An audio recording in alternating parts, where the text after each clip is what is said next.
Okay, Hampus Jakobsson, welcome to the show. Thanks a lot for having me. So it's fun. Just before we started hitting record, we were trying to figure it out, and we still don't have answers, but neither of us can remember exactly who put us in touch. But one thing I think we both know is that it was before Pale Blue Dot was alive, and it was before MCJ Collective was alive, but yet both of us had kind of turned a corner and decided that climate was where we were going to spend our next chapters. Does that jive with you too? Yeah, I kind of feel we were two entrepreneurs lost in the dark, figuring out that we want to spend the rest of our life and time in climate, and then we were trying. I think we both had come to the conclusion. So you were like the European me, and I was the North American you. Yeah, exactly. I think that's true. No, but it's right. I think I remember our first conversations were about starting funds, and that was kind of where we started. Well, I have to say, I'm just so impressed with. I mean, essentially, you've done everything you said you would do so far, and in this world of big bold statements and under delivery, doing what you say counts for a lot. So, congrats. Thanks. I think that's the benefit of being Scandinavian. It is like, I think Scandinavia is like under promise, over deliver. Whoever bought an IKEA furniture feels that like, wow, it still works. It's 4 years in, it still works. That's crazy. It's like this shelf is really a shelf. So yeah, I think that's built into Scandinavianness. But yeah. Well, before we get too far down the path, Hampus, what is Pale Blue Dot? For obviously for anyone that doesn't know. No, exactly. In the majority of the world, of course, they don't know, right? So, Pale Blue Dot is a completely normal venture fund, but that only invest in startups that we think scalably can solve the climate crisis. So, I think that we see, like when we started the fund, I think one of the headaches we found, I was another fund then, which I really loved, but I think the headache is I almost felt that I think people feel if they go to another country and they taste the food and they don't have as much salt in that country as they have in yours or something. I just like you eat the food and it just doesn't do it for you. It's good. Like you can look at the food, but it doesn't do it. So I was meeting cancer curing startups or amazing, decentralized way of doing XYZ or something. And they just didn't have the salt. Like they had everything on the dish. It looked great, but I just didn't get that spark. And this was like late 2018, early 2019. And then I met that random company working on climate somewhere or another back in 2019. And I just felt like jolt. I was like, wow, like this is what it should be. And then I just realized that, shit, I actually don't want to spend any more time investing in any other company who isn't actually trying to solve this crisis. And I think that's kind of how it felt for me. And I think Heidi and Ewell coming in, my two co-GPs, and they came in from other directions. But very similarly, I think none of us had a degree in environmental science.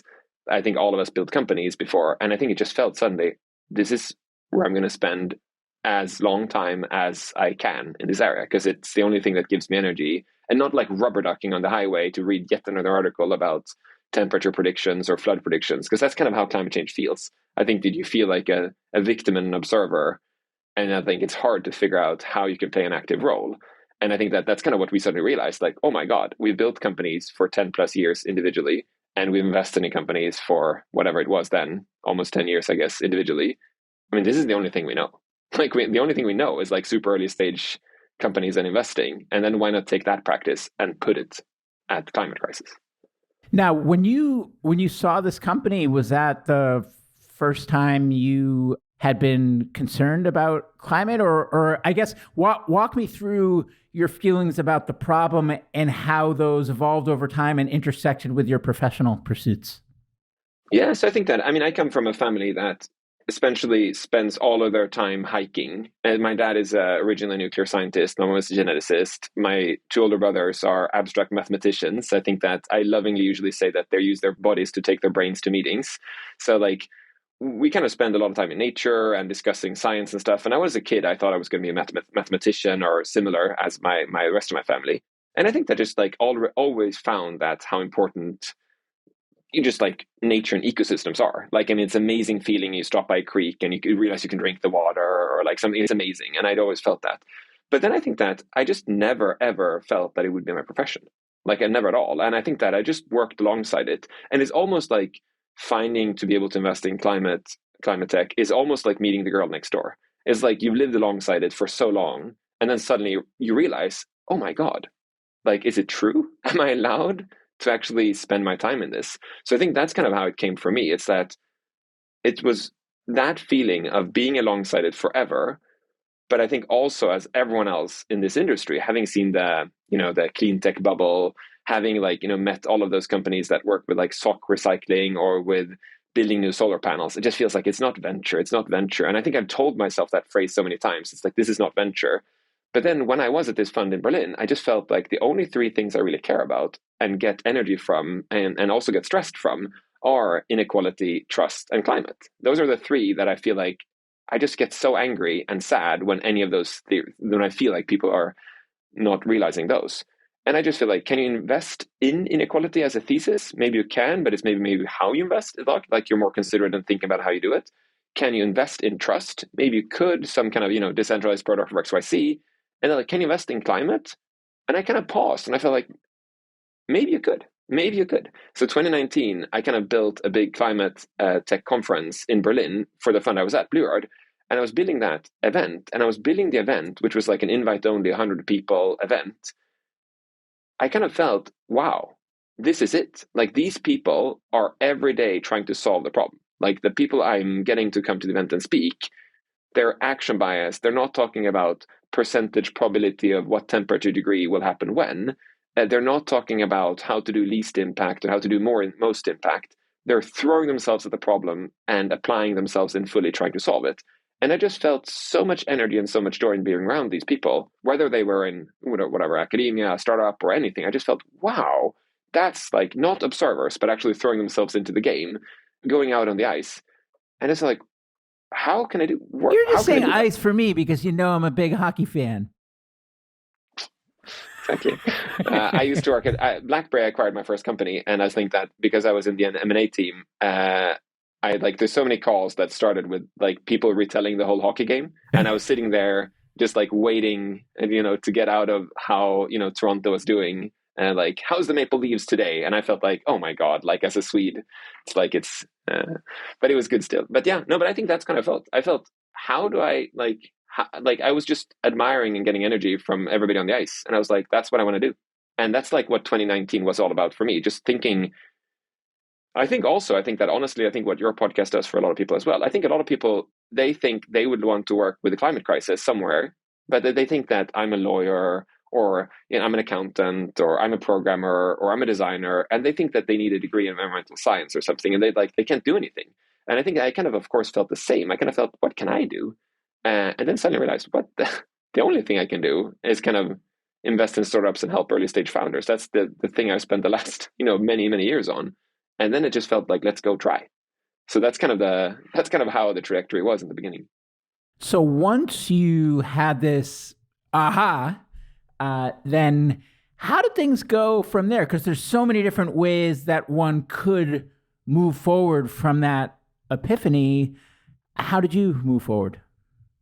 I think that I'm such a believer in like game theory, not macro theory in a sense. I just macroeconomics or whatever you call it. So I just felt like I prototyped this conference and just felt like let's get them into the room and let's almost fantasy portfolio kind of think about, should I invest in that company? Would I invest in that company? And because of the fund I was at, of course we were discussing some of these companies, and then I just felt how hard it was to align like.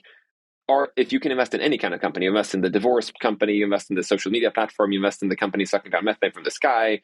Like, two of them have crazy stellar metrics. One is like scientific and very hard. Of course, as a venture fund, you're going to pick the divorce company that's great, growing 40% month on month. And I just felt, no, I don't want to. I actually want to pick the hard one. And then, so then I kind of talked to my two colleagues, Kieran and Jason at Blue Yard. We're amazing people. And I said, like, we got to figure this out. And then Kieran just said, like, maybe you should leave and start a fund. And then I was like trying to kind of grapple with that fact because I really enjoyed working there. And then just starting dating with Heidi and Ewell more and more, my two co-GPs who I'd worked with in different kind of ways, but never in the same boat completely together and never kind of saying we're going to do a fund together. So we started just meeting every week and like for lunch and talking through it and like, picking companies and talking about companies and theses and what we loved and also like how to build funds. We talked about what we dislike and like about funds. And then we kind of started fundraising October 2019, and then started the crazy thing of fundraising. And I think in the beginning it was so strange because 2019 September, you tell somebody that you're going to start a fund on climate change. I mean, it was 50% of the people we talked to said climate change is not real. And the other 50% said, yeah, it's real, but you can't invest in it. Like it's like philanthropy and there's no money to be made.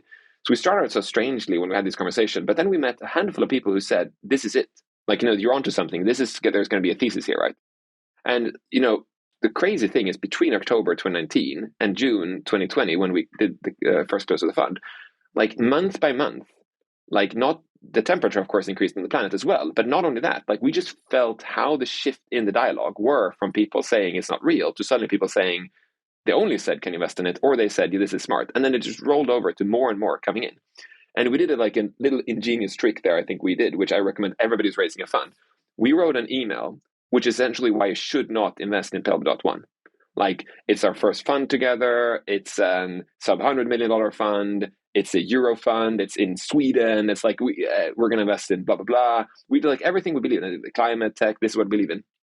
And then whenever we got an intro or when everybody pinged us and said, hey, I would love to talk to you, we were doing a fund, we just said, that's great. Thanks a lot, Bob. Thanks a lot, Lisa. Just before we book a call, here's so you know about us. And we sent that email. No deck, just literally that email.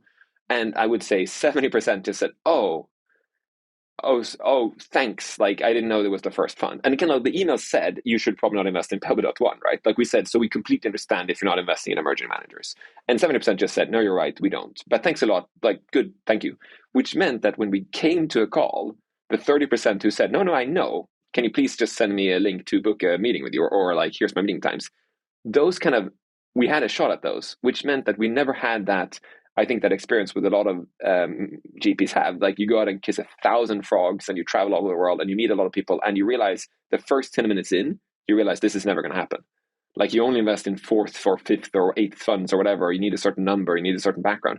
It was so good because when we got to the calls, people said, no, I really want to talk about this particular part. So the fundraising was, even if it was a lot of work, I think it was very, very interesting because we actually had really interesting dialogues. Now, I have a lot of questions about the Pale Blue thesis and how you came up with it and how it's evolved over time and things like that. But before we do, just this kind of spurs a question on fundraising 101, which is, as an emerging manager heading out for your first fund, how do you balance transactionally spending your time efficiently to get Fund 1 closed versus planting the seeds directionally with the LPs that want to get to know you over time that won't be prospects for Fund 1, but will be important directionally for Funds 2 through N? I think we kind of told everybody as much as we could. We said, we try to give people a very easy out. So like we told people when they said, hey, we're interested in this venture fund or like this massive fund of funds or this pension fund or whatever. And like, you just feel like, do they do first funds? It's like Singaporean fund of funds. It feels like, I don't think Temasek is going to do Fund 1 in Sweden, but you never know, right? So like, I think what we told everybody was like, shouldn't we talk after first close? And it's the same. We send this email, which is like the first email, which is like, you probably shouldn't invest, right? But if they continued, we kind of, first of all, we didn't travel to any of the first meetings at all, ever. So we always said, let's do a call or a Zoom call. And then when we did, we kind of said, isn't it easier for us to kind of talk when we've done first close and you kind of see more of the, the portfolio, see more like what we do. And then you had certain who said, no, we're believers. Like, we love emerging managers. We love this thesis. And we had others who said, yeah. And like, if they give it up that easy, it's obvious that they would have said it later, right? So I think that we kind of always try to get people to bow out in a nice way. And then like, you really feel that people said, don't you think that we get it? And we're like, oh, I'm sorry. No, I'm sorry. I just felt like maybe for you want to see more logos. You want to see more of our thesis. And they're like, no. We thought a lot about this. We think this is amazing. We're like, okay.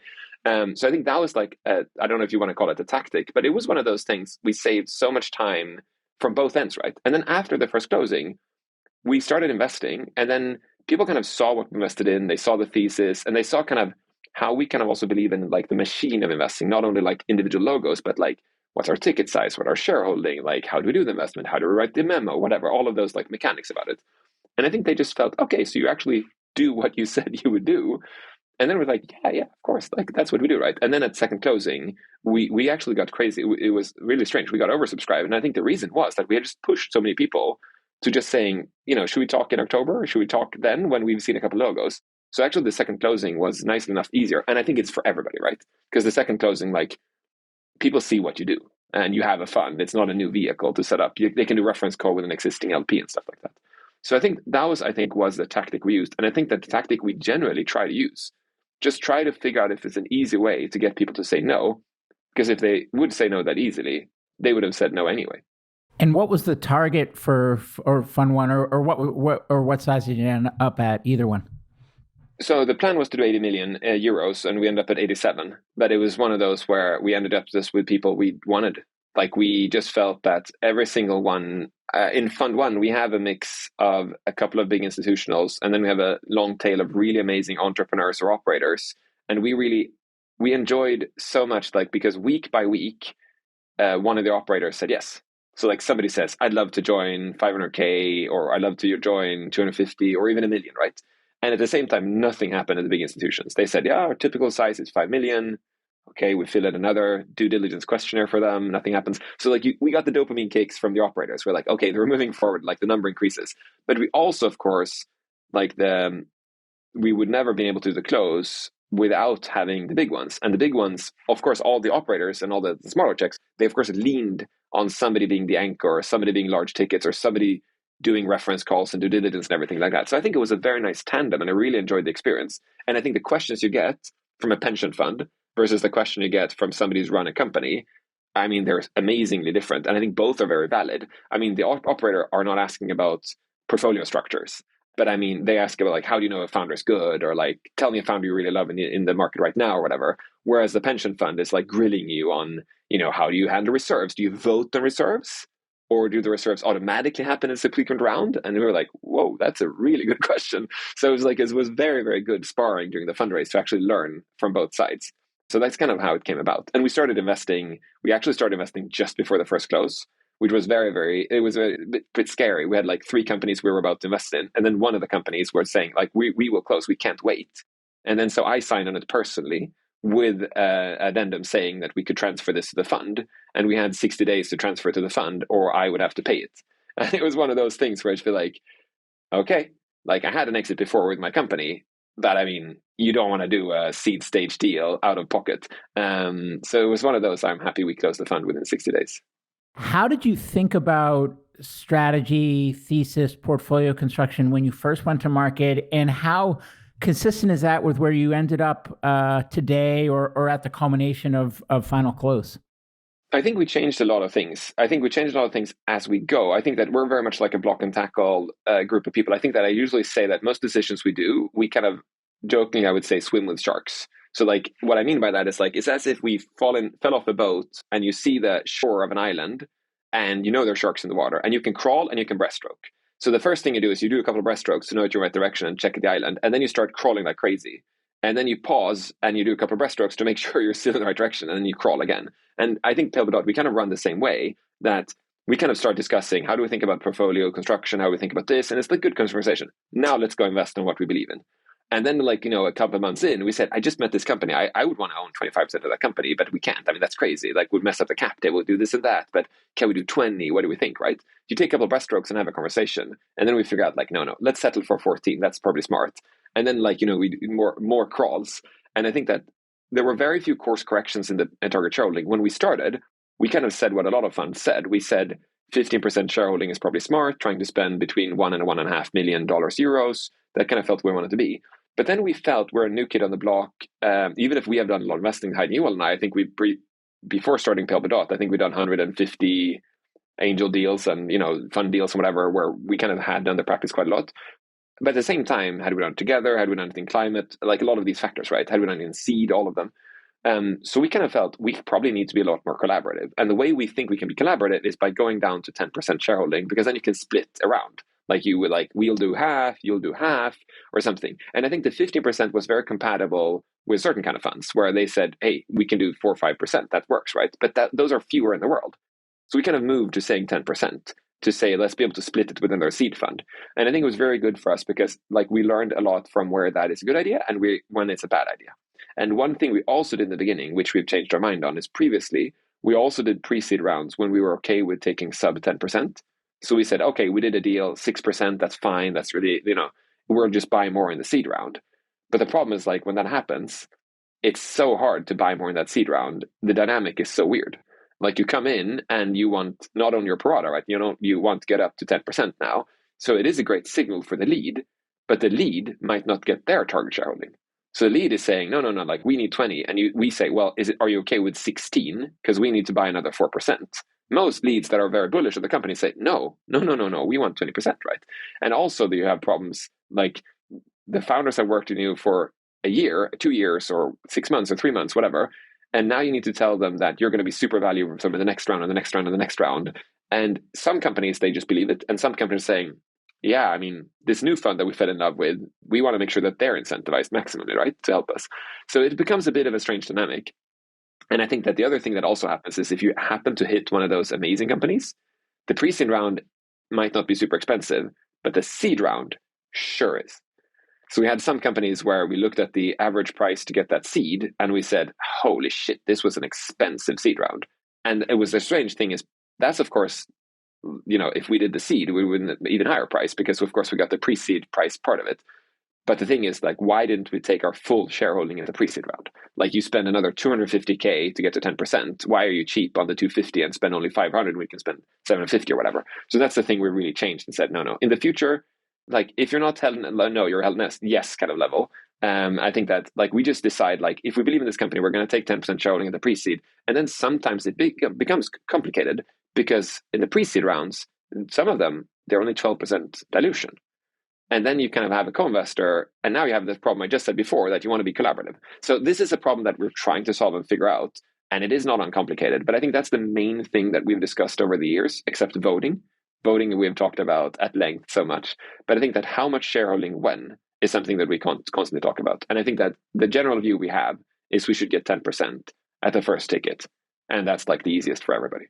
And how do you think about first check versus follow on, and how do you handle reserves? Yeah, and then what we do there as well is that, by the way, I realized I didn't say that by 10% shareholding, I think that everybody who do the math immediately will start thinking, oh my God, that's a pretty shallow portfolio. Like how do you figure out you need like crazy unicorns to return your fund? I think the way we do it is we do 35 tickets plus 35 tickets. So like the way we think about it is that if you think about the distribution of the probability distribution of getting a 0x fund and getting a 10x fund, by doing a broader, shallower portfolio, we increase the floor. Like the probability of us doing a 0.5x fund becomes like lower. It's higher. Like it's more probable that we do more than 0.5x the money because we have such a broad portfolio. So some will be good. And of course, we get like that for every single deal we do with 10% shareholding, the probability goes up and up and up that we are hit more than 1x. And then the more shallow we go and like broad, we cut the top. So like it's very, very, very hard for us to do a 10x fund. It's very hard for anybody to do a 10x fund. But I mean, it's like, so we kind of try to like lift the floor quite a lot to make sure that we're in a situation where we feel that we can do a really good fund. And one of the reasons there is like, this is our first fund. I think that we want to make sure that we have an opportunity to do Payable 1, Payable 2, and Payable 3 on whatever, 4, 5, 6. And I think that what I feel like some people do, which is understandable, they want to show amazing logos. They do like 15 logos, 20% shareholding in their first ticket, which is, smart. But the problem is that you need to fundraise fund 2 very, very soon, because unless like if you roll that 2 or 3 years, some of the amazing rounds you did have now got a down round, and now your metrics are really bad. And of course, if you were lucky or good, whatever you want to call it, then you hit an amazing one and they look really great. So I think that we wanted like more of a machine practice where we said, no, let's actually try to do roughly 1 deal a month. Let's get 10% shareholding for 1 to 1.5 million euros, dollars, pounds. And let's keep going. Let's add 35 to 40 logos. And every month we stack rank the portfolio and we try to figure out, to your reserves question, we try to not put reserves in the bottom stack, but we always put reserves on everything else. So I think that instead of saying we're double down on our winners, we say we try to avoid not putting pro rata on the bottom part. And I think that then people say, oh, what do you mean bottom part? I mean, some companies just, they don't work. Like it's just like both the founders and us, like realize like this doesn't work and they actually want to fold the company. Then they, of course, easy out. Some founders separate and the other ones are not keen. They want to continue the business. And some companies, they don't have the traction and it just feels very complicated. And then it gets complicated because then you have certain companies where the founders thinks they've got it, but we just feel like this doesn't work. And then it becomes complicated. But I think that what we really try to think about a lot is we don't try to guess who wins. We just try to guess so we don't put reserves in companies that we think won't make it. That's kind of our strategy a lot. And then like that's the next round, so like the A round. And then the B round, we try to not put as much money in it, but try to make the the whole allocation being pre-seed, seed, and A, and not go further. But then we do put, a handful of small tickets.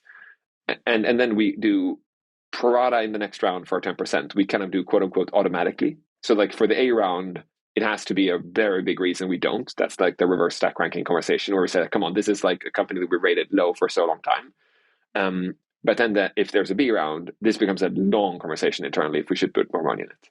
And are there situations where you'll ever do more than pro rata?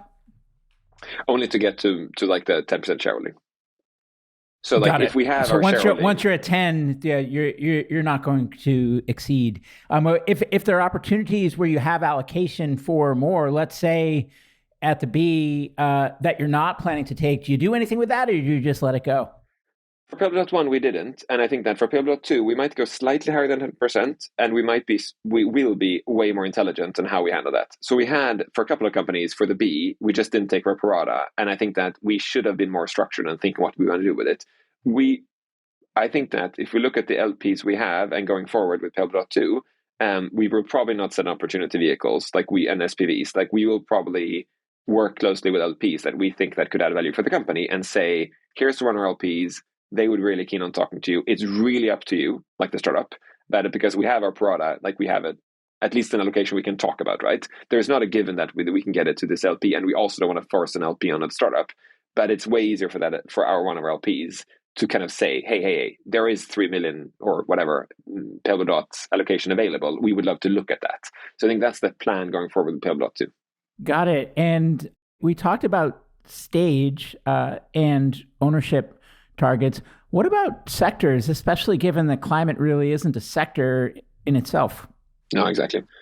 I think that we do very much everything. I think that we even have the level where we've realized that every single time we said we don't do an area, we have done that area within 6 months.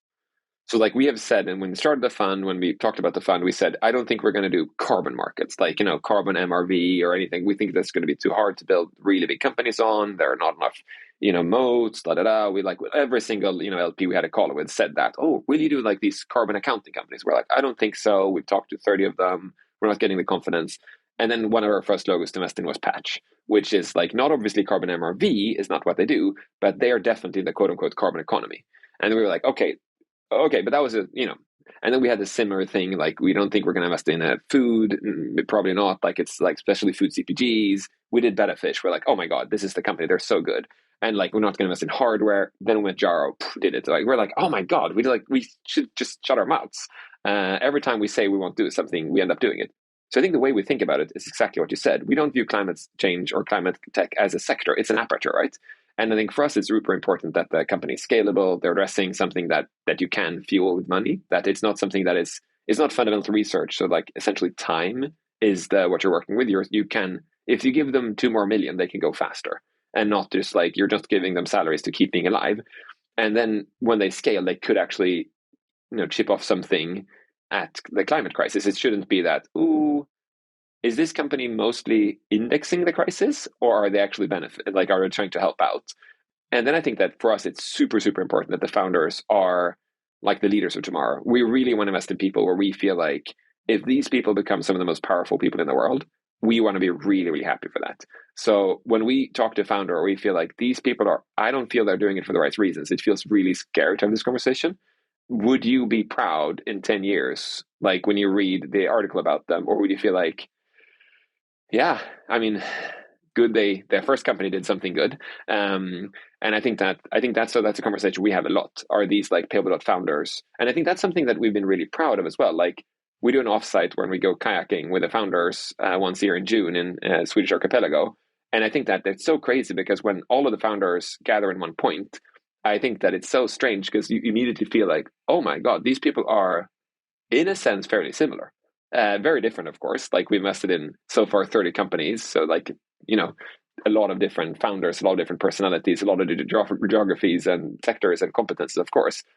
But I think it's so funny because we have some of our founders in Pale, sometimes they say, I think I met a potential Pale founder. And when we come to that call, you just feel like, yeah, you're right. This is a Pale founder. I get it. And of course, it doesn't mean we have to, like we sometimes invest, like rarely so, of course, we have to love everything about it. But it's so funny when you start feeling that there is a there's a big personality aspect like to who we invest in.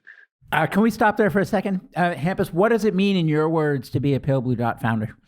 I think that it's slightly different for Heidi, you and I. Actually, that's the strange thing. We talked about this so much. I think for all three of us, it's like good people. Like it's very important that these are people. Like I think we usually have the nice index questions. Would you leave your kids with this person? Or like, would you allow one of your kids to do an internship? Or would you happy that one of your kids did internship at this company? There are certain founders that we both know, and the listeners to this know, that you would say, wow, yeah, depends on who, like, yeah, I think so. And then there are other founders who was like, no, of course. No, like, I'd let my kids travel to the other side of the world and work for them. I think that's not a problem. They're amazing, right? So I think that's a very big criteria, that we just feel like these are people that we would trust in multiple level, on like an emotional level, right? And then I think when it boils down to more rational, logical parts, I think it is that they're very, very ambitious. I think for you and me, we often talk about how important is clarity of thought for us, which is such an easy term. But for us, it is like, I always try to do the calls where I try to pitch them what they do. I just say like, hey, I've read the deck. This is what I think you do. And I kind of tell them, and they have a laugh, because half of the time I'm half right, and often I'm not that good at it. But it's really good because they immediately say, okay, like, you get 80%, let me explain the 20% you didn't get. And I think that conversation becomes so interesting, because some people, they just interrupt me and say, please don't do this. Like, I can't, like, can I just run through the slides and tell you what we do? And I just said, like, no, please, can we just try with like me? And I know I don't want to take the stage. That's not what I do. Like, I just want to save you a lot of time. And then you can feel how like stale the conversation is. They want to like run it slide by slide. They don't want a conversation. They want to put on their stage voice. And I just feel like, no. I want to work with people that, like, we add each other on WhatsApp and we send each other voice messages, and that feeling. And that becomes really important for me. So like, when you move from the clarity of thought, where like they get what they do in your conversation, for me, it is that agile, really fast moving, where they send me a voice message and I like think about it for a bit, and I send them one back, and they say, hey, I've made a mini slide deck for this. What do you think about this? And we start reading it. I'm like, I love this. This is really good. And I think that Heidi, she really wants a vision. Like for her, she really loves when she's like the feel in her gut for the big vision. I think for Yuval, it's very important that he feels like he loves when one solution can unlock another market. So like, they can do something which sounds fairly small, but you realize like, if you actually own this thing, you can actually unlock a huge thing after that, but we don't even know what it is. And I think and it's so funny because like, we're so different on that. So sometimes when we meet a founder, I can just in the call say, this is Yuval company. Like, you should talk to these people, because like, they're always talking about how to build this platform to take control of something. And sometimes I feel like the same thing. Like, this is a Heidi founder. Like, I mean, she would just feel like, whoa, these people are so visionary. It's amazing. So I think it is, it's slightly different, but I think at the end of the day, I find a lot of our founders to be extremely nice people that are really trying to solve a problem genuinely, and we would trust them a lot. And that's, I think, is like the short version of it. Can you talk a bit about the decision process on potential investments, both in terms of the letter of the law, but also in practice? Yeah. So I usually jokingly say, and this was a founder that said it many years ago, that she had me and one other investor, Eric Brenius at Trellis. This is Anna, who is Eric's current colleague at Trellis, a venture fund, but I invested in her startup, and Eric did too. And she once said to me, Hampus, you're Quora, Eric is Wikipedia. Like, if you want a fast answer, which is almost right, and like very quick and very succinct, you ask Hampus. If you want the correct answer, but it takes you a very long time to get through it, you ask Eric. So like, if you ask me what our investment agreement says, I actually don't really know. You are a European me, it sounds like. Yeah, exactly. So I'll give you the core answer. No, but the way it works, and the way it actually is here, is that, and this we've discussed a lot, is anybody can lead a deal. So like, we essentially we have a voting mechanism, which is so it's -1, 0, 1, 2. So -1 is hell no. That is, this is a portfolio risk. Like, investing in this company, this could take down the whole portfolio.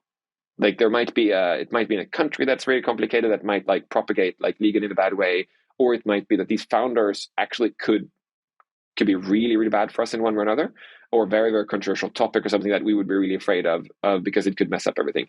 That has still not ever happened. But it's good to kind of have the feeling that you can't stop a deal.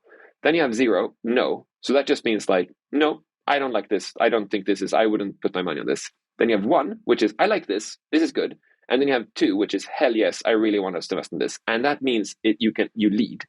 And I think what's interesting is like, what we've done is, what you need to invest is somebody needs to say hell yes, and nobody needs to say hell no.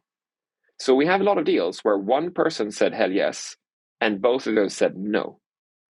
And we have a couple of deals where two people said hell yes, and the other person said no. And we have one deal where, we have all kinds of combos of this, which is not including hell no, of course. And it's so funny because it is a very good dynamic. I think we really learned that during the fund, is that if you have any kind of majority decision, if any kind of you need, before in the start, we had you need one hell yes and one yes. And I think the problem of that is so if you're in love with a company, or if I'm in love with a company, I kind of feel, wow, this is amazing, Jason. I need to get you to say yes. And I have two people, so I have Heidi and Joel, right? So I go and tell Heidi, it's I love this company, they're really good. And Heidi's I'm lukewarm. I feel okay, I'll go and try to pitch it to you. I'll pitch it to it. And he says oh, I love it. That's amazing. Now I don't need to bother with Heidi, right? I'm done. I just now I'm done. I don't even talk to her. So I just continue and we do the deal. And Heidi's do you want to do a write-up? I'm no, in a sense, I don't care. I'm not saying this happens, but do you mind and also if you have those situations where you need someone else to say yes, when they're arguing against you, it's so much harder to be completely transparent than come in the morning and say, I had a really bad call with him last night. I don't think this is really good. And then the other ones who said, I think I'll change my yes to no. You're oh shit. So you don't want that, right? But what's so good, what we do is when I say, I love this company, I want to do it, Heidi and Joel can really support me. They can really say, isn't the market fairly small? And I can be what do you mean? And they kind of this is what I'm thinking. And I was oh shit, you're right. I got to ask them this, and we can think about it. And what's important here is we have a completely equal vote, completely equal ownership. So all three of us, Heidi, Joel, and I, are we can run our deal exactly the way we want. And I think this has created so much of a good atmosphere, because it really means that you're talking to your colleagues not to get their vote, but actually to get their brain. So you really say, can you please talk to this company? I think I'm a hell yes, but I'm now I'm feeling I'm leaning out. And there's so many good questions you can ask each other. So sometimes we have one company where it's really funny, because what happened is, it's Climate X. I think it's I don't know, I think the founders know this, but what happened is that the Heidi had a call with them, and then she came out of the call and she was super psyched. It was so amazing, and we talked about it quite a lot. And then we talked about it a lot, and she declined it. She was I'm for these 3 or 4 reasons. And we were in the office together, and then she came out of the meeting room and said, I just declined it, but they asked for a new meeting, and I'm going to have another meeting with them. And as an investor, you never really do that. When you say no, you kind of don't want to have the explanation second and a third and a fourth. And Heidi said I'll actually do that at the second meeting with them. It's a good point. I'll talk to them more. She came on that second call, and she walked out of the meeting room and looked at me and said, oh, I did explain why I should we're not in, but I feel actually really bad about it. So I got to sleep on this. Let's think about it. I was okay, no worries. And then she had a second meeting with them, and then she came out of the meeting and said it gives me so much headache. I don't want to invest in this, and I do want to invest in it. And I kind of looked at her, and I kind of said, honestly, Heidi, I'll change my no vote to a yes vote for only one reason, and that is if you can't decline it, there's something there, isn't there? And I just looked at me and smiled, and she was that's exactly the problem, right? I see so many problems what they're building, but these people are winners. These people are just so amazing. I can't decline them. And she didn't need my vote, right? But this conversation of just seeing that, you need that sparring partner where you just say you're right. Isn't this amazing? It is amazing. And I think that's really helps you. And I want to say one more thing about this, which I think is the complicated thing. I think that as a founder, I think that if you come from certain education backgrounds, your business background, you've learned to kind of, on a scale 1 to 5, get all of your things to 3 or 4, and sometimes a 5-star on something. But you really want to get 3 to 5s or 3 to 4 solidly. So nobody can say, well, you didn't do French or whatever. You don't want anybody to point out the things you're bad at. And I think that as venture funds, especially super early stage funds, pre-seed and seed funds, we have no issue with something that is not good. We want to see something which is crazy, crazy good, right? And I think that what we do is if you look at the bell curve of founders and startups, you have the bell curve, lowest point, you have the crazy bad, and then you have the things that are good and get better, and then you have the ones that are crazy good. I think the job of a pre-seed fund is not to invest in the middle part, which are obviously good. So our job becomes of sorting if it's crazy good or crazy bad. And that's the hard part, right? We have to ask ourselves, is this it's crazy? Yes. But is it good or bad?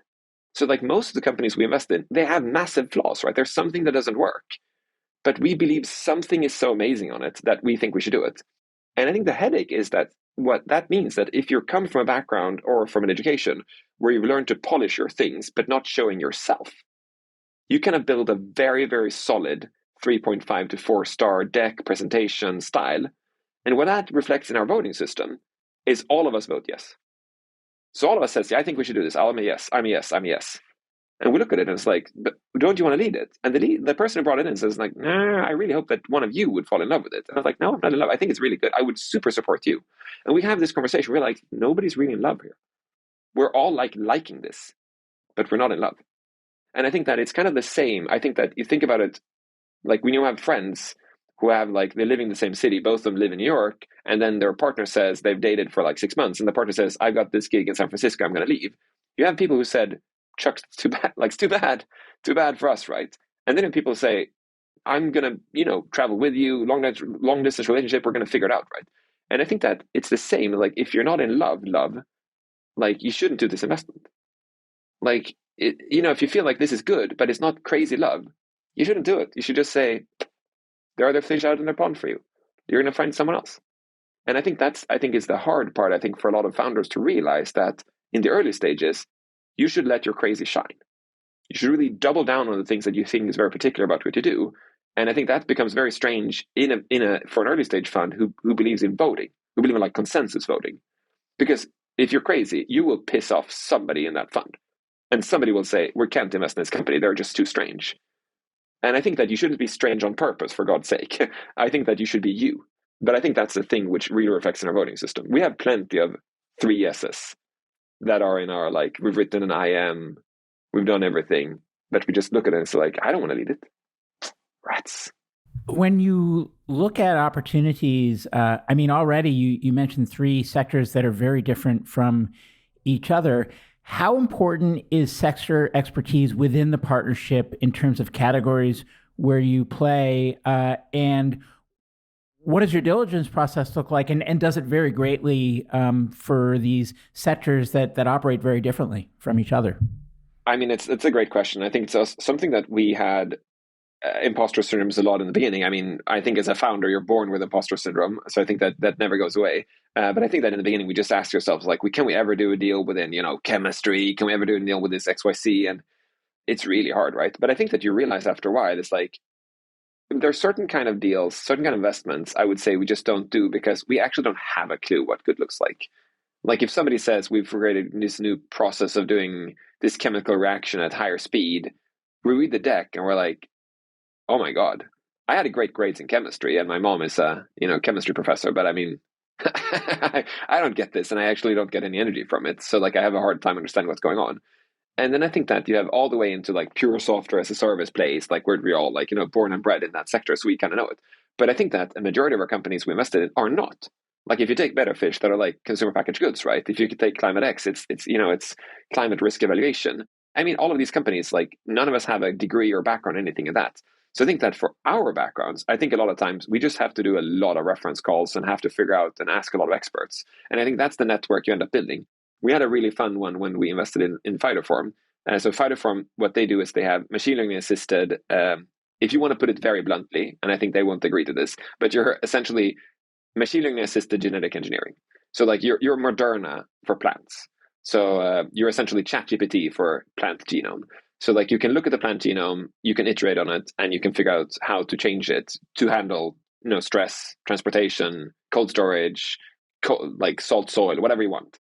But you're obviously touching a lot of genomics, right? So like you have to understand plant genomics, you have to understand machine learning, you have to understand wet labs, you have to understand greenhouses, you have to understand commodity, and so on and so forth.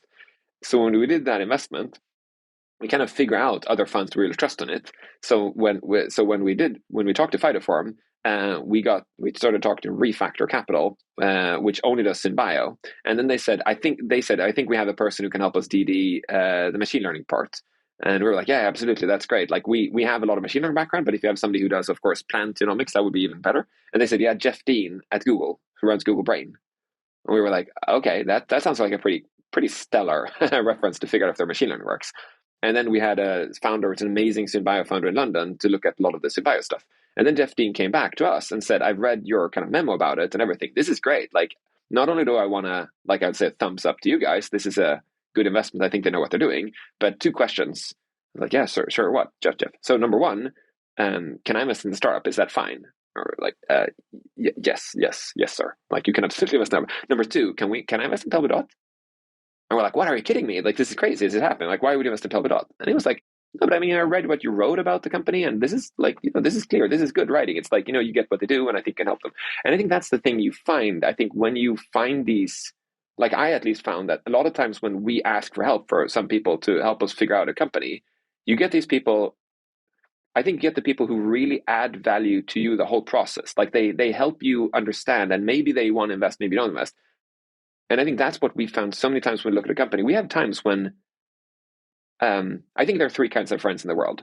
If I tell you now, hey Jason, I'm gonna paddle from Dover to Calais, like from UK to France. Like you have three kinds of friends. You have one kind of friend who just waves and said, "Great, I'll take the Eurostar. I'll see you in France." Right? They don't give a shit. They think it's a cool adventure. They take a fun picture of you. They put it on Instagram. This crazy friend, they're paddling across, right? Then you have friends who said, "No, no, don't go." They hold the kayak and go like, "No, you're not going. You're crazy. Like you can die." And you have the third friend who gets in the boat with you. And I think the latter two friends are both amazing friends. And I think the only one friend who's a shitty friend is the one who says, "Great, I'll grab a beer and go on Eurostar." And you find that when you invest in a startup, I think you find that you have these people that you ask questions, and you have people who just say, "Yeah, it's a good sector." And you're like, "That's not help. That's completely meaningless." And then you have people who argue with you why you shouldn't do this company. This is the worst. The sector hasn't changed.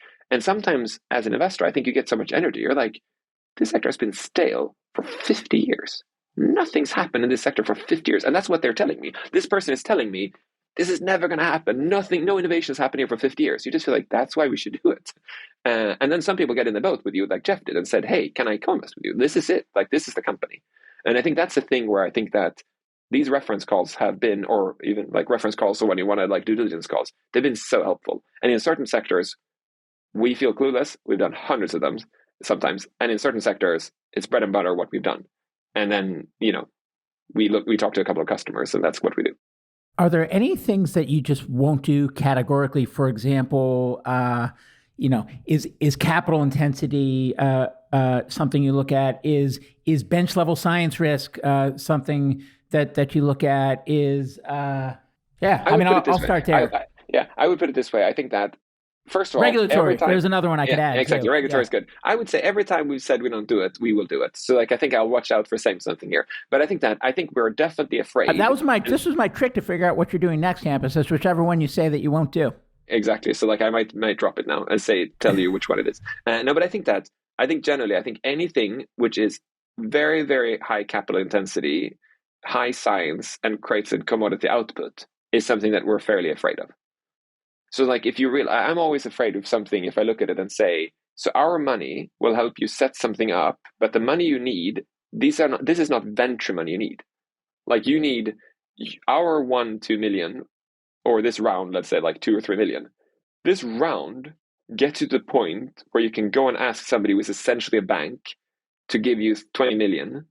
And the headache is this 20 million will now take venture risk, but they will get, bank interest returns. So like that is a fundamental problem. Nobody will part with 20 million unless they get to be in the same boat as we are. And the problem is like, you won't get 20 million for $100 million post valuation. So your dilution, like it won't work, right? And I think that there are certain companies you look at, like we feel like we actually think that the 2 million will take you far enough that you could do that. Or they could be companies where like, no, the next one is not 20. This is all customer finance. Like it is like the first setups you do, they will actually be paid by the customers. So like one of our companies, like Pebble, they have that situation where they build like massive, big hardware things. And I mean, their customers are saying, could you set up one here and we'll pay you for it? And I think then, of course, the CapEx problem is a lot less. But I think that's a conversation in the due diligence and the conversation we have with the founders. I think one thing that not only do we kind of, with a lot of people on the second meeting we have with them, it's like, oh, please just add me on WhatsApp and just like, let's chat about it. The other thing we do is like, when we start like talking about walking down the aisle together, and it's like, we want to lead this round, we create a document, a Notion page, which we call Fund Engage, where we write about like what we love with the company, what are the risks, every single, fund, of course, in the world does that. But I think what we do, which is a bit mad hat, is like we share that with them when we spend roughly 5 minutes on it. So like we just like add them to the document and say, here it is, like you go write in it, I'll write in it, and we just start writing in it. And then with some founders, you just see they look at it, it's like, what do you mean with this question? And we say, well, that we think this is going to be a big problem. And then it's like, oh, this is amazing. Like, thanks. I didn't ever think about like follow-on funding. That's a great, like, who is the typical venture fund that would do the next round? Like, or what do we aspire to, or stuff like that. And they start writing, and we just have an amazing jam where they're on WhatsApp and like chatting to them and sending voice messages, but they're also typing this notion, and you just feel like, wow, these are the people we like. And sometimes we look at that and feel like, oh, they're like pasting in hundreds of doctoral theses, and everything we feel is uncomfortable about this, or we feel like, no, they're on, they're jiving like we are jiving. So I think that process, I would say, if we feel that this is not going to be 20 million to get the technology level, blah, blah, blah, and that 20 million will be non-venture money that they will take another interest risk, and the output is a commodity, or it isn't a commodity, because then I think you're back at clean tech. That I think is like one of the reasons I think clean tech failed, was because it was high complexity research needing high capex, creating commodity outputs, and the big customer was essentially government lubricants. So I think that's like, if we find a company that is that, we talk about it a lot. Given that this is a climate focused fund, how do you think about impact? How do you measure impact? Yeah. And how has that evolved over time, each of those? Yeah, I think it's an amazing question. It's a horrible question. Payblot 1 is in Europe. We have an Article 8 fund, so we do measure and do stuff. Payblot 2 will be an Article 9 fund, which means that we have much higher like reporting requirements. And I think generally we believe that we want every single company to have a chance at buckling out one of the dents in the universe and actually making the world work again. So like we can't invest something which is recycling socks. It's just like that's not enough. Like if you can't find any category in Drawdown or any article about this climate problem, like it's just a joke. We can't do it. And so that's first of all. But we are also super, super, super afraid of the kind of the Buddhist impact way of looking at it, where you're so afraid to do any damage that you want to measure it so meticulously that the founders are spending so much of their time filling out and calculating and guessing. And oh, by the way, in the lab, we actually have one plastic cap. Oh my God, I didn't realize that. Every month we take off a cap of this plastic thing. Where should we fill that out? That just feels like, please don't do that. And I think one of the reasons for that is really because, venture is a power law game, right? So the only thing that matters impact-wise are the ones that are the head of the power law. So if one of the companies scales to be an immense size, they will have potentially huge impact, both negative and positive, right? Which means, and we all believe that there's going to be a couple of pivots and a couple of changes on the way, right? So for us, it really becomes the question, is this sector really big? Is this thing they're doing, now directionally, right? If they're talking about, whatever, heat pumps, yep, heat pumps is big. That's going to be big, right? If they're talking about energy generation, that's going to be big, right? If they're talking about fertilizers, yep, it's big. Like, you don't have to talk about, is fertilizer bigger than heat pumps? It's like, it's up there. And then number two, are these the kind of founders that will stick to it and actually not pivot and become like a military surveillance company? Because every single company that is like MRV company, the measurement, reporting, verification, they work with satellite data, they gather this thing. There's such a big risk that they get called by a 3W abbreviation, or one of the governments and say, could you help us here? Or one of the oil companies. It's like, we actually have this pipeline that we need to kind of look for and make sure that it doesn't happen to it. And then you can say, as a nice founder can say, oh, it's good to manage one of the pipelines, because if they break, that's a massive, oil leak or methane leak or something. That's really good. We should definitely monitor that. And now slowly you're getting into making a company which is actually not trying to change climate change. You're just, trying to build a company. So for us, it's so important that when we talk to the founders, it's like, the market is huge. Climate market, is a huge problem. The climate addressable market is what I used to call it instead of the total addressable market. And then the founders are people that we actually think are going to go for the win and actually make this company about climate, and not pivot out of that to just make a normal company to make money. But then I think when it comes to the ranking of are you the number 1 problem or number 15 problem? We don't care. We really don't care. So every single company needs to actually be up there. But we don't have a gigaton target. We don't have anything at all. And also that gets back to you remember I said that you will love unlocking a second market. So we have certain companies we're invested in, and the climate thesis is actually fairly low. If you want to if you look at what they do today, you're like, this is good, but how good can it be? But then you look at our thesis and we're invested, you realize, aha, so if they succeed, they're going to completely turn the market to regenerative agriculture. That's huge. That's really, really big. But in the first business model, it's like this is okay, but it's not the biggest problem. But I think that's the thing, because we're pre-seed and seed, right?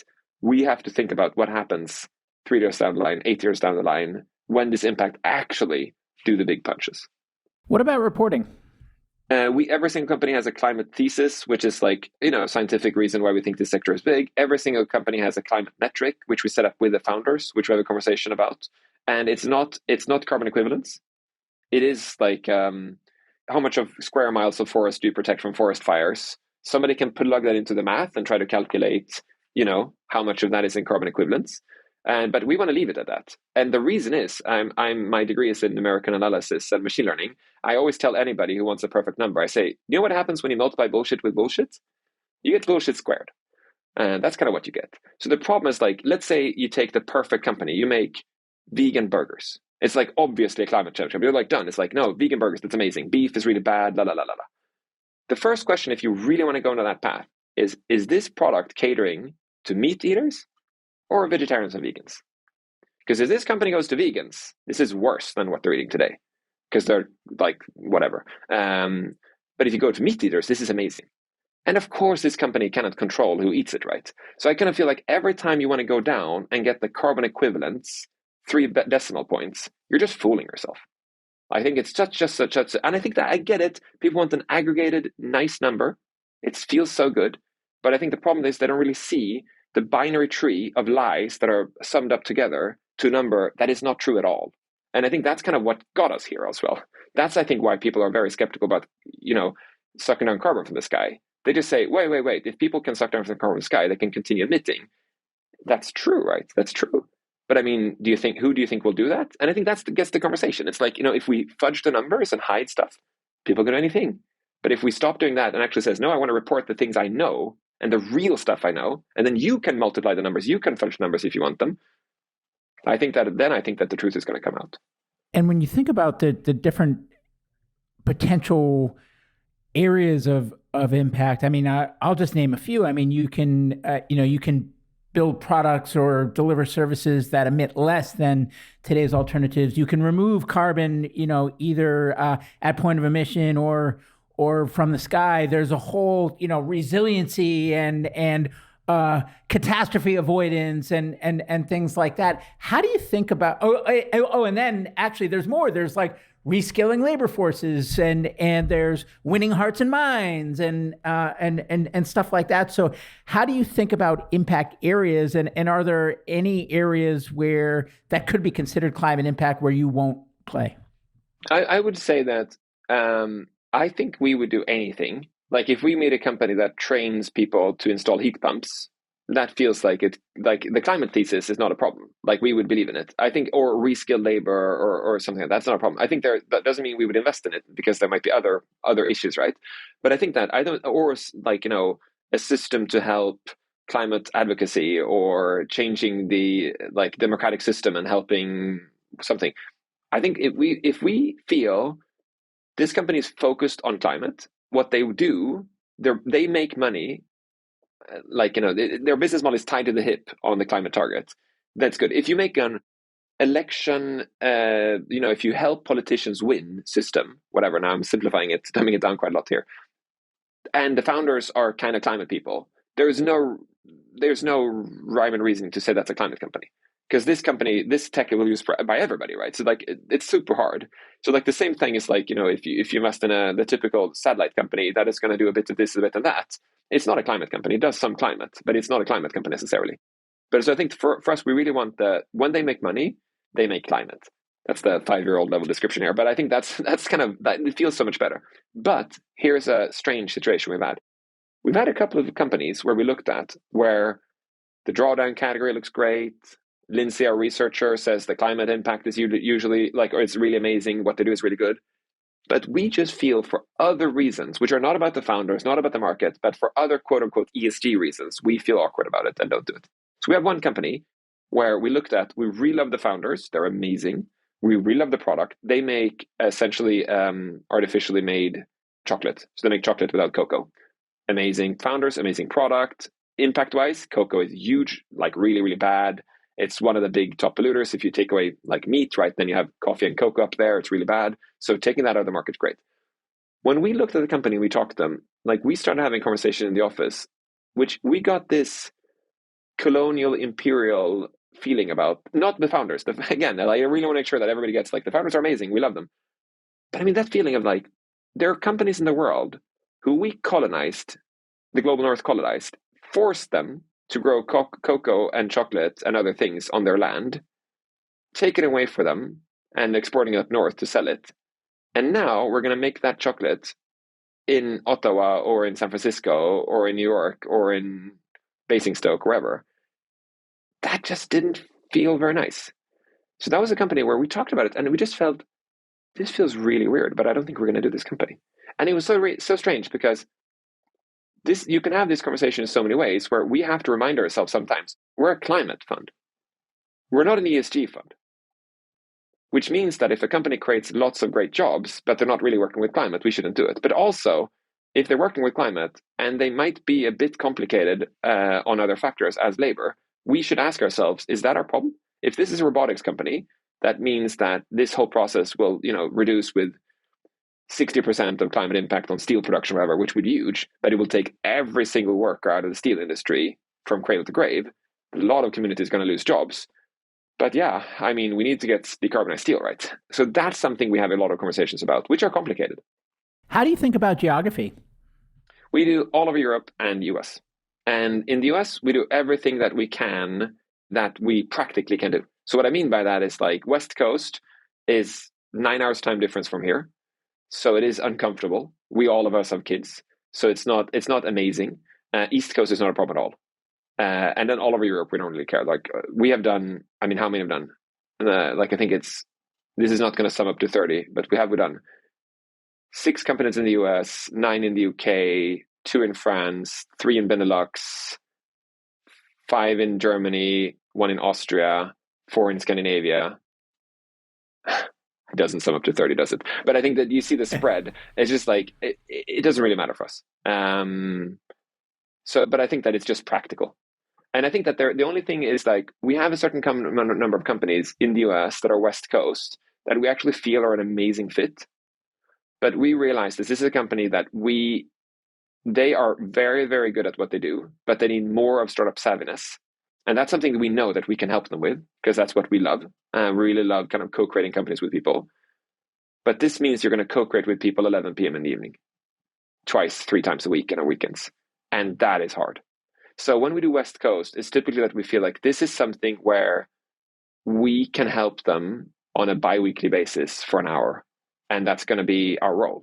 So getting co-investors there and also figuring out that our role is not going to be in the trenches with them, which is usually what we love, but it's going to be more of checking in and, helping them with recruiting or, helping them fundraising, something that you can do asynchronously a lot.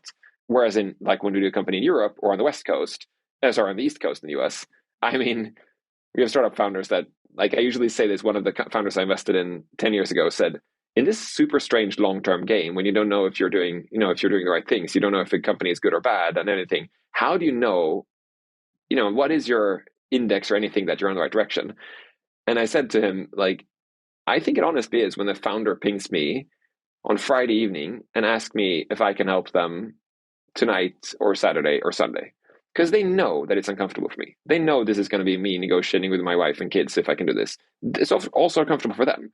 But they trust in, like they give me and say, I trust we're so close friends that you would help me. That feels so amazing. Because then I think we've built a relationship that's really, really good. And I think that's like usually the signal I try to figure out. And I don't want, this is not a message for the founders I invested in to ping me on weekends. But it is like that feeling of you're like, we have this trust in each other that if I say it's uncomfortable and no, please, they get it. But also they're asking, right? It's a friend saying, could you help me move on Christmas Day? It is like, geez, man, Christmas Day? Maybe we can do it early morning, right? Like you try to figure out. And I think that is an amazing feeling. So like the problem is like, we can't have companies on the West Coast that want to move on Christmas Day. That is just too complicated.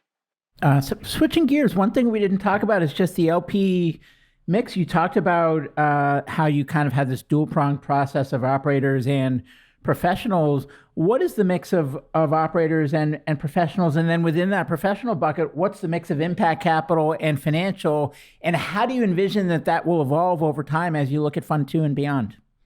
Yeah, so none of our investors, I think that from one of our LPs in Fund 1, I think we're in their impact pocket of what they do.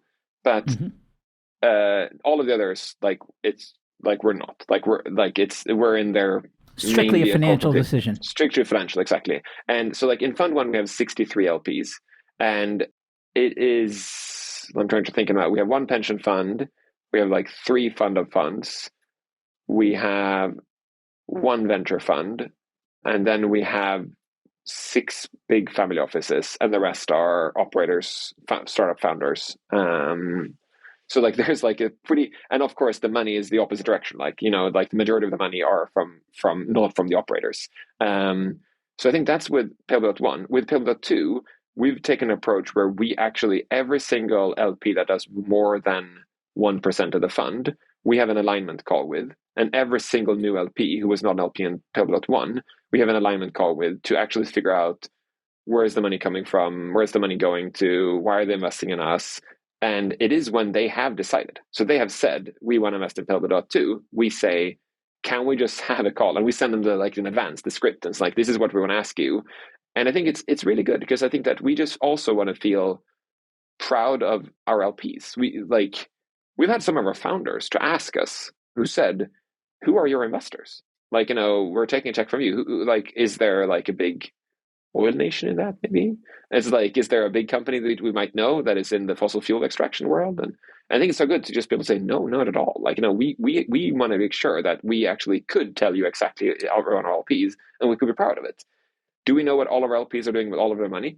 No, of course not. Like, these are family offices, you have no clue, right? But for Payable 2, we're trying to up that one more step and really try to make sure that we can be more, even pushing it more. And I think the funny thing is, I've noticed, is that it's kind of the same. We have every single company investing, we have a climate pledge that we send the founders to. It's part of our diligence saying, we offer them a term sheet, sorry. We say, here's our climate pledge. We've talked about it before, but here's it in writing. You can read it, whatever. Some people ask for it a lot, and we tell them a lot earlier. And it's a pledge that they say that they want to pledge personally and as a company, blah, blah, blah, blah. It's legally impossible to go after them, right? It's just a pledge. What we've found is, again, back to the Pale founders, the Pale people, is that every single founder but two have signed this with joy and said, this is amazing. Two founders said, this is not hard enough. And we want to edit this because we don't actually want to sign on something that actually is an effort doing. And I think it's funny because when we did this pledge, we were thinking in the beginning, oh shit, will we lose deals of this? Will we have companies that will go away? And it's funny because it's kind of the same now with LPs. When we say we need this alignment, are you okay with this? Old family offices are uncomfortable. They feel like, I don't want to talk where money's from, I don't want to do that. But by God, many, many LPs say, this is amazing. This is really good. This is really good. Thanks for asking us these questions. We've spent the last 15 years on crafting this, how we think about how we're investing. Thank you for asking this question. And it's funny because I thought that it would make people stressed, but the majority of people are saying, thanks for asking. This is great. One unrelated question to Pale Blue Dot, but it got triggered when you were talking about the oil nations and oil money and things like that. So it's a bigger picture question, but what do you think the role is of fossil fuels in the energy transition? And relatedly, what do you think is the role of fossil fuel companies in the energy transition?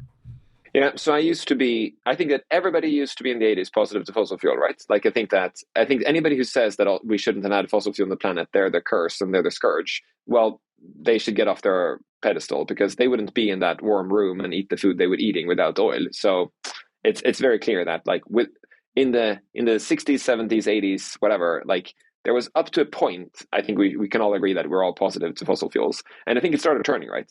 And I think that I used to, if you asked me 2 years ago, I would have said, I'm super negative. Animals and fossil fuel, get it out. And I think that we've seen some of the Pale portfolio founders to hire people who came from the fossil fuel world and said, holy shit, this person changed everything. If you want to buy and source pumps and valves and stuff and get it mounted and built. These people are geniuses. They're geniuses. So I think that I've really softened up, and I think that I did an interview for Pebble when they just hired their VP engineering, and I was just blown away by the guy.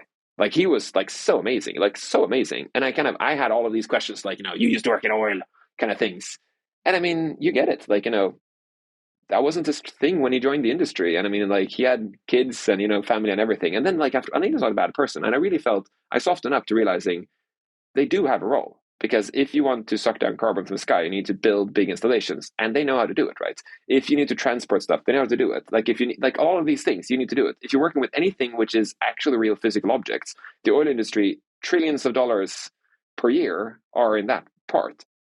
My headache with the fossil fuel industry is that all of their incentives are to get everybody to not phase them out.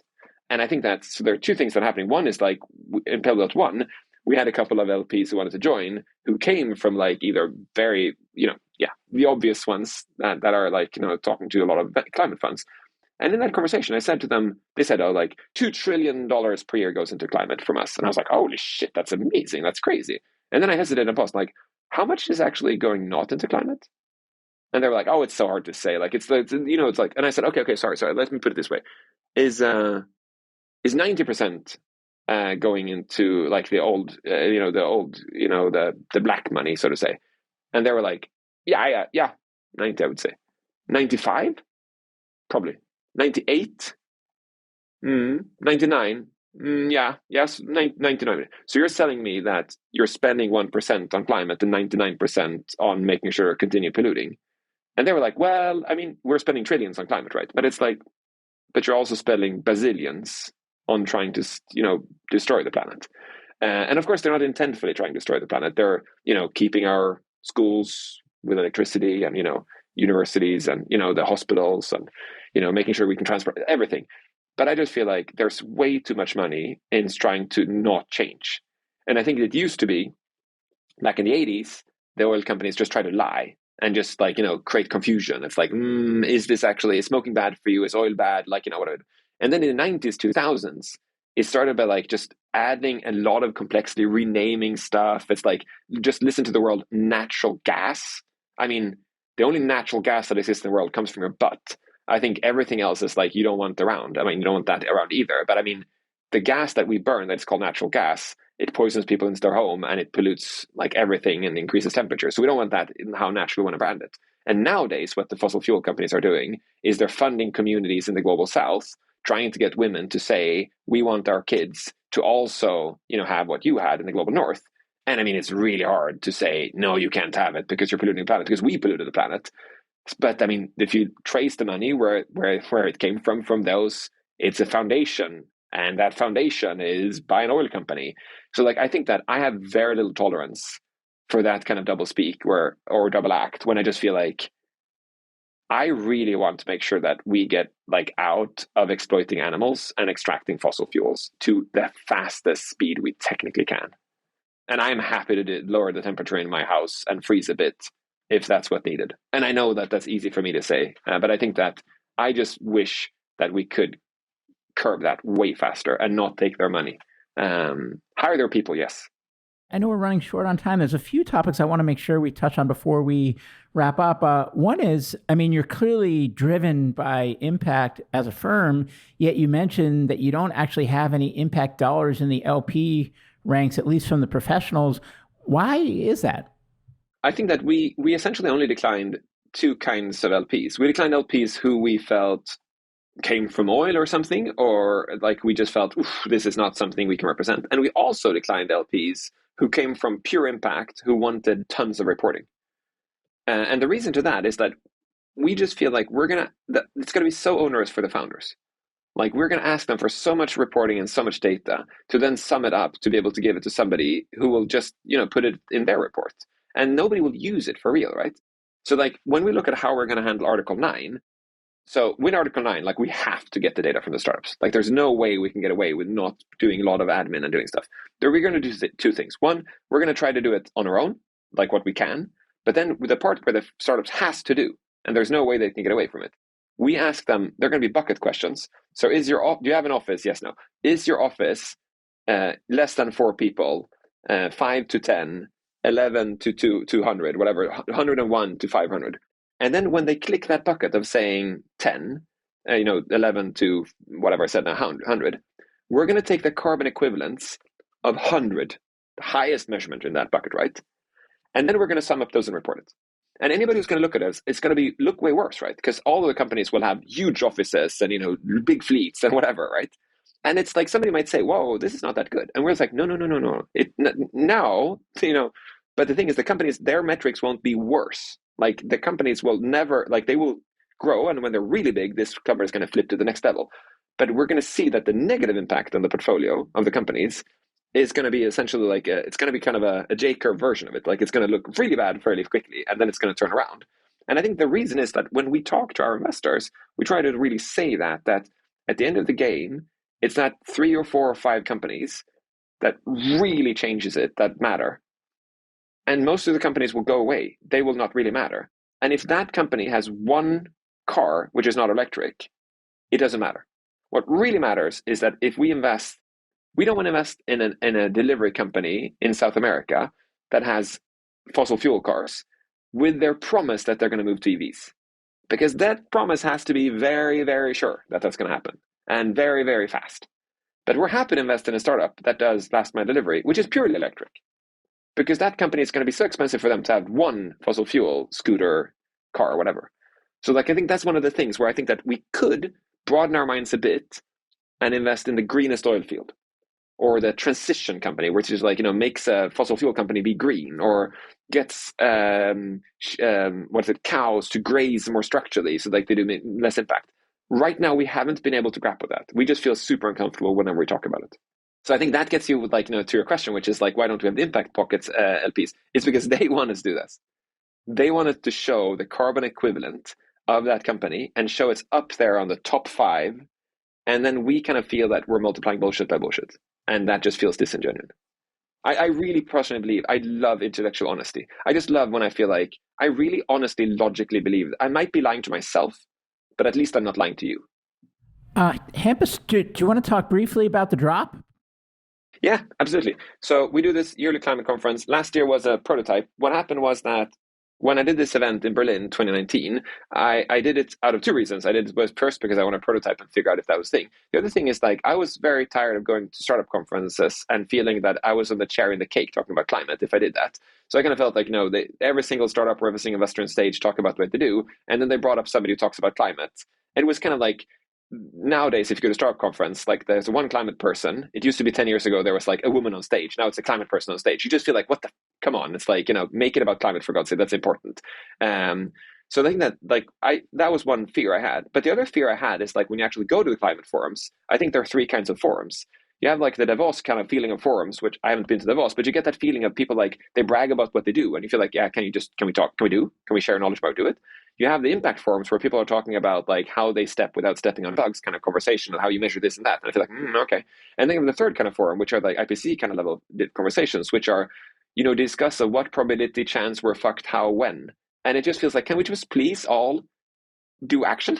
Can we try to do stuff every day to kind of move this forward and share knowledge? And so when we started Pale, we always said we should do that conference again that we did in Berlin. That felt like the great feeling. And Heidi's she's big on events. She was this is a great thing, we should gather. Yuval and Heidi set up a lot of events where they did it with their previous thing, where they did their previous funds. So we just talked about it a lot. We know we love this. COVID came, there was no reason to have events. And then last year we just said, I don't want to go. We just started, I don't want to go to events. And it was but wait. Shouldn't we make an event that we want to go to? So then let's make an event which is for action-oriented, action-biased people within climate who are really working on it, who want to inspire each other and share knowledge. That's what we want. So that's the idea. And last year we did a prototype, 600 people. This year it's 800 people. It's the 7th of September. It's in the city of Malmö, which is a tiny city. It's just next to Copenhagen. So people can get to Copenhagen. It's fairly easy with trains and planes. And the nice thing is 800 people, everything single thing on stage, the keynote stages, are quote unquote uninvestable. It is how we collaborate with grids or the political system, or it's climate activism, or it is like how the old companies are working with media or stuff like that. No, there's not going to be a single investor in the audience to say like, ooh, I want to invest in that, or a single startup founders that says, I'll do that idea, but I'll do it for this, right? But what it will do, I think, is going to fuse us all together, and it's going to open our minds of like, oh my God, you can be a lawyer and you can sue governments. That's amazing. I never thought about that. That's crazy, right? You can be a fungal researcher and work with this. That's amazing, right? You can really open your minds to it. And then we have these roundtables, and the roundtables are done by people in industry who say, we have a fund, we have invested a lot in SynBio, but holy crap, SynBio is a hard sector because of these capex issues and research and commodity outputs. I really want to talk about what people should and shouldn't invest in. So, for example, there are two funds that are going to talk about that. They're a roundtable, 20 people, 45 minutes, where they're going to share very honestly, this is what you shouldn't invest in SynBio. And they've invested in like 40 plus SynBio companies, and they've had their wins and their losses. And they're not going to sit there and pitch LPs why they should invest in their funds. They're both big family offices. They have no reason to kind of do that. But they're going to say this is what's been hard. And I think we have a lot of these roundtables that are, the good thing about them, it's really about, there's kind of like, it's a WhatsApp code on the table. So like you go up on the table, you scan it, you're part of the group, you sit down, you listen, there's a note taker, like you get the thing moving, you really get to bond with other people, you kind of ping them on WhatsApp and chat with them. And I think that's the point. It's like we want people to leave the event feeling super inspired, but also their network is like quadrupled, right? Like they just feel like it's hard to quadruple your network, Jason. But like I think that they just feel like, oh my God, I met so many people that are also working on figuring out climate, and they were great people and we had a great day. So I think that's the plan. So that's kind of the short thing about the drop. And we're super excited to do it again. It feels we learned so much last year, and it's going to be even more fun this year. Last two. One is just, who do you want to hear from, if anybody, and how can the audience help you? And then parting one is just anything I didn't ask that I should have, or any parting words for listeners. I think that there are a couple of things. So like one, I think I would love to hear, I think you should really interview funds that are trying to do climate. I think it would be really interesting to invest some of the big, amazing funds that, the marquee logos that we all know of, that are saying, we want to do more climate, and have a conversation. Is like recording one of those this week, by the way, great. with a big generalist fund that is doing just that.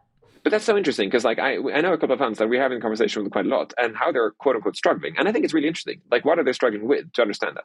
So I think that I would love to listen to that.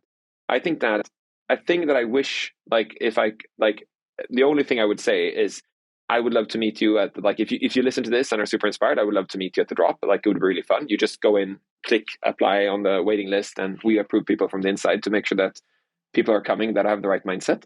And I think that I really want to make sure that everybody who works in climate, action oriented, who wants to work in climate, they try to gather and actually meet each other and talk about it. So that I get so much energy from that personally. I think the question you didn't ask, which I can't answer, but I would love to get really good inspiration of what to read or watch or something which is inspirational about climate, which isn't doomsday climate fiction, or which isn't a documentary about soil depletion. And I think the only thing I've ever read personally is Overstory. I think that was the book. I mean, I've read and watched like Kiss the Earth and Ministry of the Future and everything else, but I feel like most of the things I read, they don't work as fiction for me otherwise. Like if I read a climate fiction book, it's not a fiction book, it's a climate concept book that's wrapped in a fiction thing. And the same thing, I think that I would love to get more people inspired, and I would love to get recommendations for books I should read or films I should watch or TV series that are about climate, but that are not about climate. That I would love someone else to be asked, so I can get great inspiration for it. I love reading fiction books. It teleports my mind into other people's bodies. And I think that I would love to do that more with stuff that are climate. Any final parting words, Hampus? I think the only thing is, like, I used to not understand how I could apply my career to climate. I would love that everybody realizes that they can apply their career into climate, because I think we vote with our votes, we vote with our feet, we vote with our money, and we vote with our careers. And I think the problem is that I think a lot of people just feel like, some of these, I don't know how to vote with it. Like, I don't know how to do it. Like, and they try to be a climate champion by buying less plastic and eating more vegetarian. But that's good. But I think that it's way better if they can change their career to actually work daily on climate. And it's hard, but I think there is a job out there for everybody to actually apply themselves. I think about, if you've watched Expanse, the TV series, or you read the books, if you look at the people who live on Mars, it feels, for me, I've never seen the economical statistics on the people who live on Mars. But for me, it feels like a third of them working with terraforming, so climate. A third of them is the military to make sure that Earth doesn't invade them, and a third of them in the service profession to make sure that everybody else has a hotel and food to eat. And I think that's probably what we're going to end up with doing here. We're going to end up a third of the population working with trying to stifle climate change. A third is going to make sure that, we sadly need the military if this goes too long. And a third will just, try to make sure that everyone else can do their job. And I really hope that we don't have to get there with a third of us being military. Well, Hampus, awesome discussion. Gosh, it was long, but we could have easily doubled or tripled it and had plenty of good stuff to talk about. But thank you so much for making the time and for all the work that you're doing in the space and the example that you're setting, for us at MCJ, and I know for so many others as well. So thank you, and best of luck to you and the team. Thanks a lot for doing this, Jason. I think you still have one of the best podcasts in the industry.